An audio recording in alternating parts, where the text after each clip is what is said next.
Salut Booktube!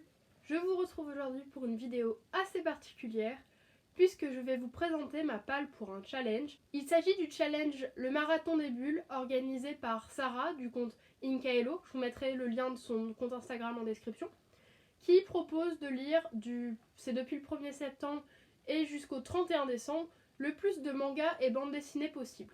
A l'origine, c'est un challenge qu'elle fait pour elle-même, mais elle a proposé des menus et des catégories qui me plaisent beaucoup, surtout que j'aime bien lire des BD et des mangas, et que ça me permettra d'en mettre certains dans ma palle pour piocher dedans. Vous verrez, j'en ai même déjà lu certains puisque nous sommes presque début octobre quand je vous tourne cette vidéo. Je vais donc vous présenter ma pile à lire pour ce challenge à l'aide de mon petit carnet, puisque j'ai tout noté dedans, et donc des catégories proposées par Sarah. Le premier menu, elle l'a intitulé Menu classique, et dedans elle demande d'abord de découvrir une œuvre de Urasawa, Tezuka, Taniguchi et ou Ito. Alors moi, vous allez voir, je suis restée sur une seule et même personne, à savoir Naoki Urasawa, puisque j'avais reçu les tomes 1 de plus différentes sagas de cette personne, et je vais vous présenter ce que je compte lire. Il y en a plusieurs, puisque je piocherai dedans. Il y a d'abord la petite anthologie Hachoum, dont j'adore la couverture, qui est très très jolie. Et j'ai très hâte de pouvoir lire ces petites histoires, et comme c'est un recueil, ça va se lire très très vite et je pourrais faire des pauses. Et franchement, il a l'air génial. Et en plus, bah voilà, il est trop mignon. Et je voulais le lire depuis longtemps. Alors je suis très contente celui-ci de l'avoir remporté à un concours. Toujours de Naoki Urasawa et toujours un recueil, j'ai ses histoires courtes, cette fois-ci dans la collection Seinen. Alors histoire courte, mais celui-ci est un peu plus gros. Mais justement, ça m'occupera et encore une fois, comme l'autre, ce sont des histoires, différentes histoires dont je peux faire des pauses et ça c'est vraiment très chouette, ça permet de lire un peu de temps en temps une petite histoire de manga. Et enfin de Naoki Urasawa, j'ai aussi Monster, donc là ici c'est le tome 1, mais mon père a toute la saga. Et j'aimerais bien l'attaquer puisque moi j'ai déjà lu Asadora et j'aime beaucoup, et Monster je pense que ça peut beaucoup me plaire aussi. Ça fait longtemps qu'il est dans ma palle et cette fois-ci ça serait l'occasion de le sortir pour ce challenge. On continue tout de suite avec la deuxième catégorie, à savoir lire une BD, un manga, adapté d'un classique de la littérature. Alors si vous me suivez depuis longtemps, ou depuis peu même, vous savez que j'aime beaucoup les classiques et que j'en lis énormément. Et les adaptations, c'est vraiment une chose que je trouve incroyable, parce que ça permet de découvrir sous une autre forme ces classiques que tout le monde connaît, ou plus ou moins. Et c'est pour ça que moi j'aime énormément. Et là, dans cette catégorie, j'ai décidé de mettre un manga que je veux lire depuis très longtemps. Parce que, vous allez comprendre pourquoi. Parce qu'il s'agit d'une adaptation des Misérables de Victor Hugo. Et Victor Hugo, c'est mon auteur préféré. Et Les Misérables, je trouve ça incroyable. Et ce qui m'étonne, c'est que ce manga, il est tout petit. C'est en un tome. Parce qu'il y a une autre série de Les Misérables adaptée en 7 ou 8 tomes. Mais là, c'est vraiment en un tome. Et du coup, je pense que ça va être assez rapide. Mais j'ai très envie de voir ça. Ça reste quand même un beau manga de 300 pages même. Et j'ai très hâte de le découvrir. Ça fait super longtemps que je veux le lire. Il est dans ma palle et j'attends le bon moment. Et on va dire que le bon moment, ça va être ce challenge. Troisièmement, il s'agit de commencer ou de continuer une série de BD qui a débuté avant 1990. Et bien là, c'est bien simple. J'en ai une toute trouvée. Il s'agit de la série Astérix, que tout le monde connaît, puisque je n'ai pas encore lu Astérix le Griffon, le dernier sorti. Donc ça me fera une belle occasion de le faire sortir de ma palle. Enfin, dernière catégorie de ce premier menu, il s'agit de commencer ou continuer une saga de manga, cette fois-ci, qui a débuté avant 2010. Là encore, c'était assez facile à trouver. J'ai choisi One Piece, donc ici le tome 1. Je vais lire déjà le tome 1 pour voir, mais j'aimerais beaucoup tous les lire, mais comme il y en a un paquet, je sais que ça va me prendre du temps, et en plus c'est pas fini, et j'aime bien enchaîner les sagas. Alors quand c'est pas fini, ça me rebute un peu. Mais bon, One Piece, il serait temps que je lise, parce que c'est quand même un grand classique, et c'est pour ça qu'il fait partie de ce menu classique. Et donc j'ai très hâte de pouvoir découvrir ce premier tome. Deuxième menu, Sarah l'a intitulé le menu SFFF, donc science-fiction, fantasy, fantastique. Alors là, il y a beaucoup de catégories pour lesquelles je n'ai pas trouvé de bande dessinée ou de manga. Donc si vous avez des recommandations, n'hésitez pas, mettez-les dans les commentaires et peut-être que je piocherai dedans, ça me donnera des idées. Donc d'abord, elle propose de lire une BD ou un manga avec des intelligences artificielles ou des robots. Déjà, première catégorie pour laquelle je n'ai rien trouvé. Je penserai à Gun, mais je l'ai déjà lu. donc je ne compte pas le relire. Donc si vous avez d'autres propositions, allez-y, parce que je suis preneuse et j'aimerais bien pouvoir compléter cette catégorie. Ensuite, Sarah propose de lire une BD ou un manga avec des sorcières ou des magiciens. Là encore, c'était facile, puisque dans les deux, il y a le terme de sorcier. Il s'agit de 2 séries de mangas différentes. D'abord, vous la connaissez sûrement, L'Atelier des sorciers de Kamome Shirahama, donc le tome 10 qui vient juste de sortir et que je n'ai pas encore lu. Donc ça sera parfait pour ce challenge, surtout que j'adore cette série. L'univers est incroyable, et avec ce qui se passait dans le tome 9, j'avais envie de voir la suite, donc je vais pouvoir découvrir ça parce qu'on avait une ambiance qui changeait un peu d'avant, et c'est très très sympa. Si vous ne connaissez pas l'Atelier des sorciers, en fait on va suivre une jeune sorcière, enfin une jeune fille qui s'appelle Coco, et qui va devenir une sorcière. En fait, les sorciers dans ce monde, ça ne peut pas être n'importe qui. Il faut naître sorcier comme on naîtrait noble, par exemple. Et en fait, Coco va se rendre compte que ce n'est pas si inaccessible pour elle qui était une simple humaine et qu'elle va pouvoir s'y mettre. Alors elle va découvrir ça d'une façon très malheureuse puisqu'elle va utiliser un sort interdit qui va avoir des conséquences catastrophiques. Je ne vous en dis pas plus, je vous laisse découvrir, mais on est dans l'apprentissage de la magie par Coco et par toutes ses amies, avec une ambiance qui devient un peu plus sombre. On sent qu'il y a beaucoup de dangers dans ce monde et c'est vraiment une saga incroyable que je vous recommande. Autre série de mangas qui parle de sorcières, j'ai nommé La sorcière aux champignons de Tachibana Higuchi. Alors celui-ci, le 3e tome vient de sortir, je ne l'ai pas encore commencé, mais ce sera l'occasion de lire les 3 tomes. Surtout que c'est une petite saga qui est assez courte, les mangas ne sont pas trop longs, et déjà admirez cette couverture, parce que je suis désolée, mais la couverture, en plus les champignons ils brillent, et on le sent sur la couverture, vous l'entendez, je fais de la ASMR. Ça me tente beaucoup, ça a l'air tout mignon, tout doux, et du coup j'ai très très hâte de le découvrir. Je vous montre les couvertures des autres tomes, parce qu'elles sont trop belles. Donc, le tome 2, avec encore une fois le champignon. Et le tome 3 est toujours ces petits champignons. Voilà. Dans cette catégorie, Sarah propose aussi de lire une BD ou un manga se déroulant en partie ou totalement dans l'espace. Et là, je vais vous présenter quelque chose d'incroyable. Attention. Tadam! Aria The Masterpiece, le tome 1, c'est une série en 7 tomes que je veux absolument découvrir parce qu'ils sont trop beaux déjà. Déjà ils sont trop beaux et puis ça a l'air tout mignon, tout beau. On est dans une espèce de Venise sur la planète Mars où on suit des gondolières. Comment elles s'appellent les gondolières? Des ondines plus précisément. Et ça a l'air tout mignon. Et vraiment j'ai très envie de le découvrir, surtout que j'ai vu beaucoup d'avis passer sur ce tome 1 sur Instagram. Et en plus, il a l'air magnifique, quoi. J'ai rien d'autre à dire, donc ça va être parfait pour cette catégorie. Dernière catégorie pour ce menu, il s'agit de lire une BD ou un manga avec des monstres ou des fantômes. Cette catégorie, je l'ai déjà remplie, puisque j'ai lu récemment le 9e tome de Toilet Bundanako-kun. J'avais découvert les tomes 1 à 8 au mois d'août, et comme j'ai beaucoup aimé, j'ai enchaîné directement.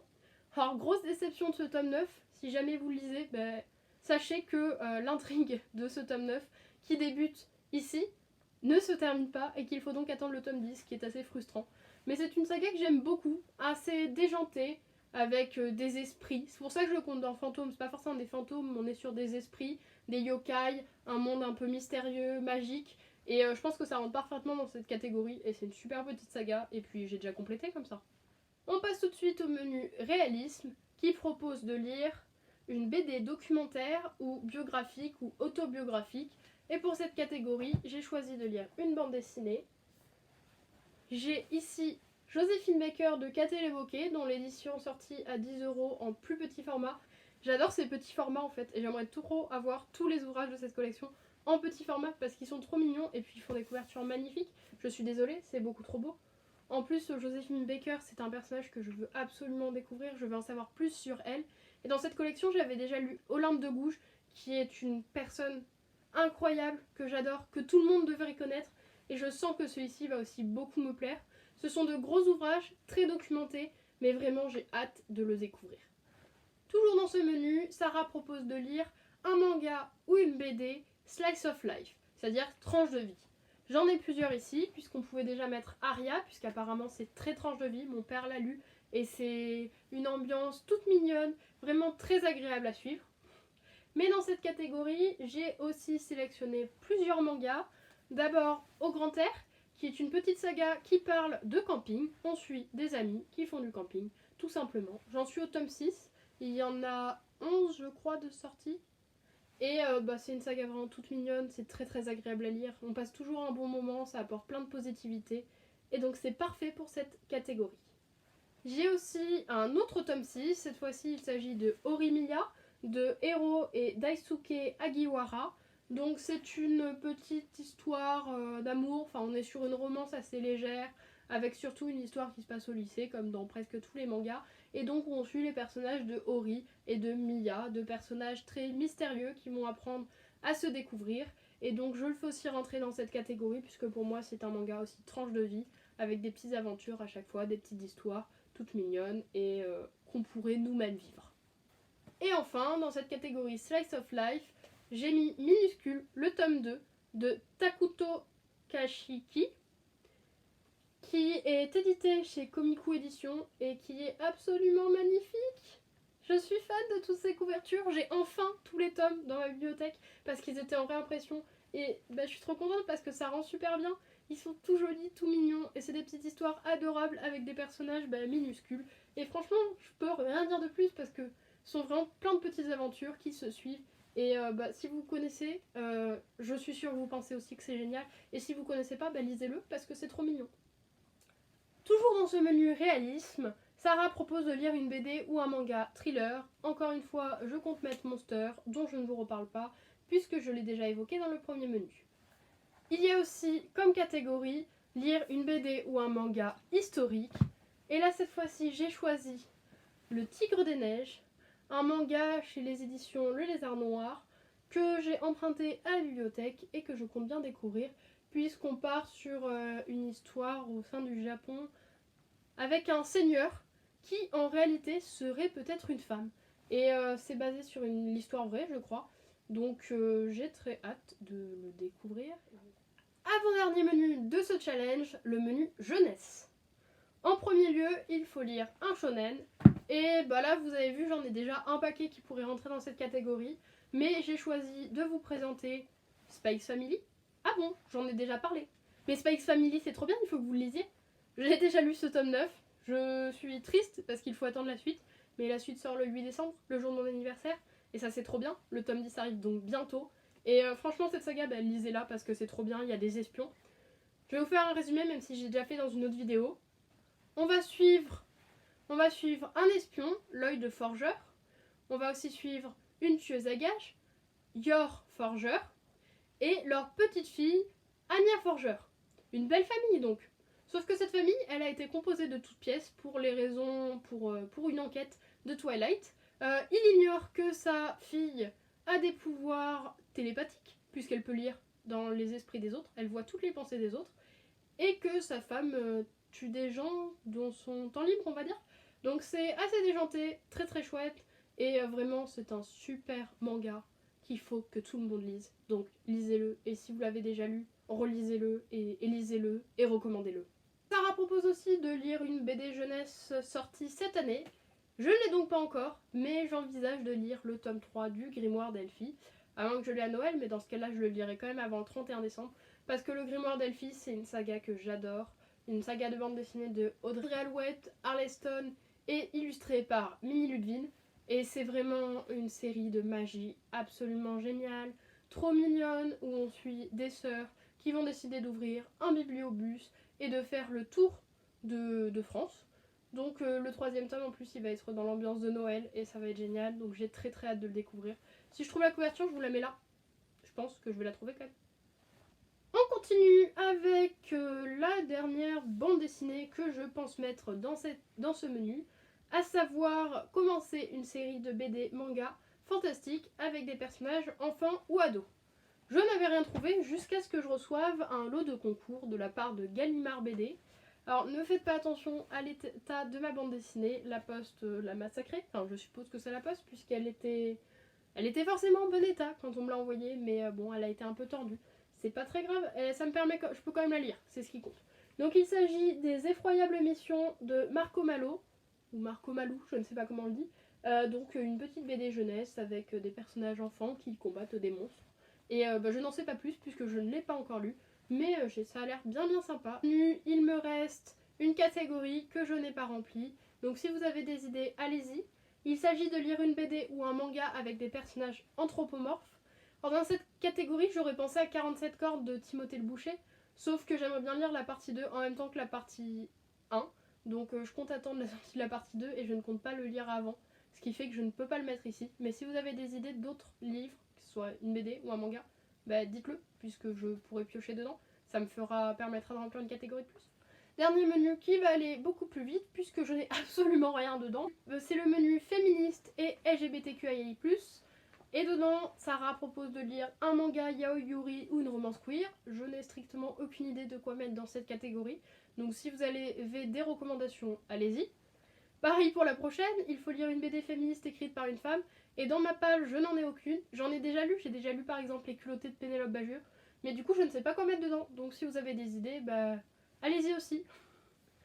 Et si vous avez aussi un roman graphique on voice sur le genre ou l'orientation sexuelle, je prends, puisque je n'en ai aucun. Voilà, ça fait très pauvre ce menu. Heureusement qu'il y a la dernière catégorie que je peux remplir. Il s'agit cette fois-ci de ou de découvrir l'une des autrices suivantes, à savoir Catel, Myrion Mal, Liv Stromkist, Pénélope Bagieux ou Blanche Chabat. Dans cette catégorie, je sais que je pourrais en faire rentrer plein. Je pense notamment à Mythe et Meuf de Blanche Chabat, mais je ne l'ai pas encore, donc je ne peux pas le découvrir. Donc dans cette catégorie, le seul qui rentre pour l'instant, c'est Joséphine Baker, dont je vous ai parlé tout à l'heure. Ça rime, c'était pas fait exprès, mais c'est beau. Et c'est sur ce menu assez vide que je vais clore cette vidéo, puisque je vous ai présenté une petite palle quand même. Je vais essayer de vous faire un petit truc, enfin je les tiens, vous allez voir, ça va tomber à tous les coups. Je vous ai présenté quelques mangas, je crois, quelques bandes dessinées. J'ai pas tout dans cette pile parce que ça tient pas, c'est absolument ultra lourd, donc je vais poser ça tout de suite. Mais voilà pour le challenge. Cette vidéo touche à sa fin, j'espère qu'elle vous aura plu. Si vous participez à ce challenge, n'hésitez pas à me le dire. Et si vous avez des recommandations, même pour des catégories pour lesquelles j'ai déjà des titres, allez-y, je veux plein de choses en commentaire, je veux que vous me conseilliez des mangas, des bandes dessinées à lire, parce que même si ma palle déborde, je veux toujours d'autres recommandations. Donc je compte sur vous. Merci à tous d'avoir suivi cette vidéo, et à bientôt.